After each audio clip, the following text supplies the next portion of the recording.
Hellcat.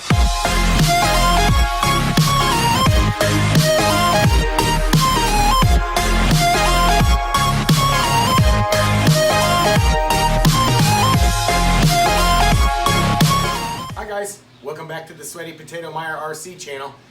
Today guys, it's not going to be a drop-in video.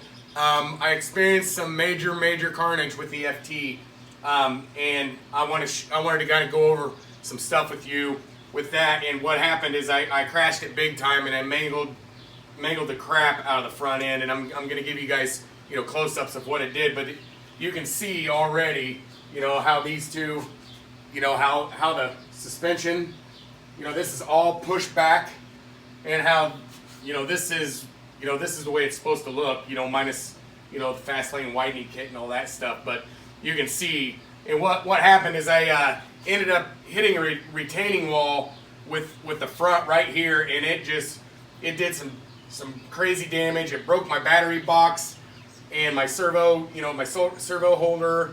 I mean, it did a number on it, guys. And I hit this retaining wall nearly full bore. I mean, I was on the throttle when it hit it, and it was kind of weird how it happened, because I was back at my mom and dad's, and I didn't get any footage. And the reason I didn't get any footage is because I was wanting to spend time with my dad, and I didn't want to worry about YouTube and all that stuff when I was back there.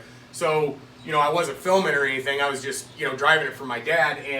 And what happened is that we were down at the old football field, and I was driving it on the old track down there, and I was coming around the corner, and there's a retaining wall, and the retaining wall is kind of supposed to taper up.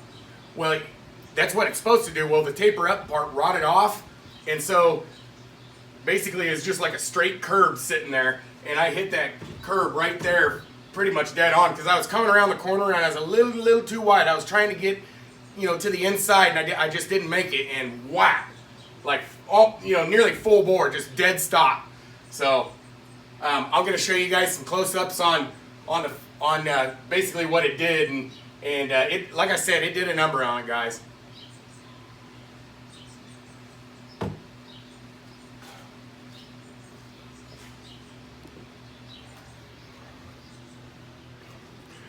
Okay, so this is how everything's supposed to look in there, and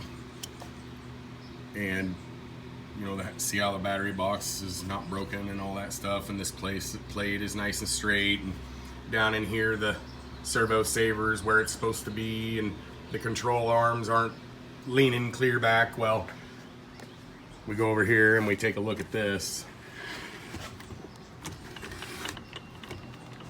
and you can see, well, first of all, I'm going to show you guys this.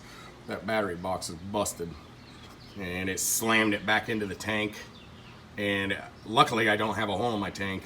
And then it buckled that front end, and then it completely destroyed my steering servo. It popped it clear out. I don't know if it bent that pin in there. All I know is the bearing was laying. Somehow I didn't lose the bearing. The bearing was laying right down here, luckily, somehow. And I don't know if there's two in there. I just haven't been into it. And then here's a picture of the front. Let me see here if I can get a good angle. But this piece right here is, those screws are supposed to be up. These screws right down here, they're supposed to be facing up, and they're not. And then, as you can see, my plastic is all weirded out. Luckily, it didn't do anything. It didn't do anything to my FML widening kit or anything like that. It's all unscathed, and it didn't bend any shocks or anything like that, or any shock mounts or anything. And however, I do have to replace this entire front chassis, because it not only tweaked it up, but it tweaked it to the side. Let's see if I can get a good picture. I don't know if you guys can see that, but it tweaked it to the side. When you look down it, it's like twisted. So that's pretty much what it ended up doing to it. So yeah, guys, I wanted to go over the repair plans I had in store for it, and basically what's going to happen is, until I can get parts, I'm going to use the front chassis off of this. And a huge shout out to Jeff from Eastside RC. He's sending me a new upper plate, and he's painting it red to match the FT because he didn't have an anodized red one, of course. And then he's sending me this back plate, and then the part that covers the brakes and everything.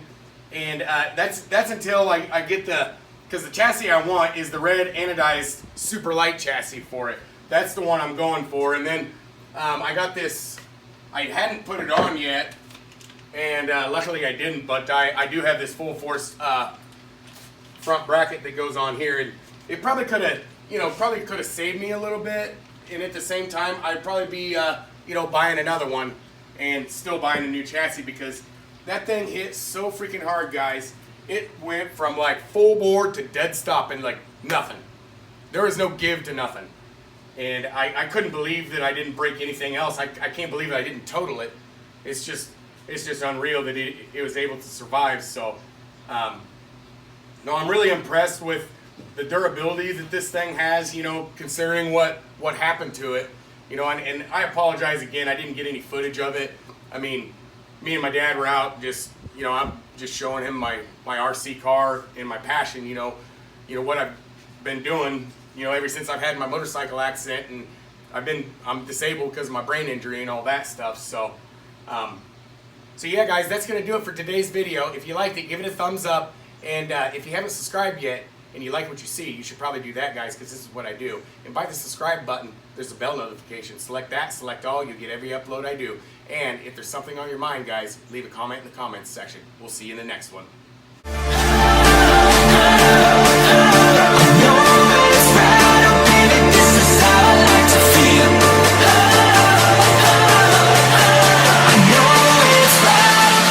This is how I like to feel.